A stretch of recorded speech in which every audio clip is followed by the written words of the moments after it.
నువ్వు పాడుతూ ఉంటే అనేకులు స్వస్థపరచబడాలి. నీ పాట ద్వారా అనేకులు మేల్కొల్పు పొందాలి.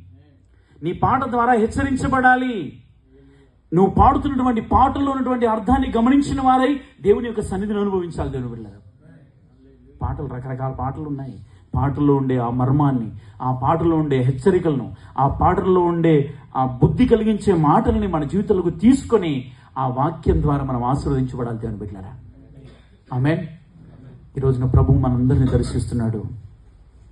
ఆయన వాక్యపు వెలుగులు మన జీవితాలను దిద్దుకుందాం. దేవుని బిడ్డలారా, ఆయన వాక్యపు వెలుగులు మన జీవితాన్ని బాగు చేసుకుందాం. దేవుని వాక్యానికి ప్రాముఖ్యతనిద్దాం. నీ వాక్యము నా పాదములకు దీపము. ఏంటంట? రాత్రుల్లో మనం ఇంటి దగ్గర పొలాల్లోకి వెళ్ళాలంటే ఎలా వెళ్ళాలి?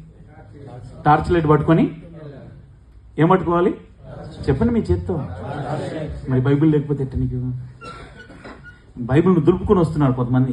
కిరణ్, దులుపుతున్నావా? చదువుతున్నావా? తమ్మునీళ్ళు పెట్టాలి. మనందరం ఏం పెట్టాలి? రవి, నాకు తెలుసు ఎవరు చదువుతున్నారు, ఎవరు చదవట్లేదు. తమ్మునీళ్ళు పెట్టట్లేదు కొంతమంది. చదవాలి. దేవుని వాక్యాన్ని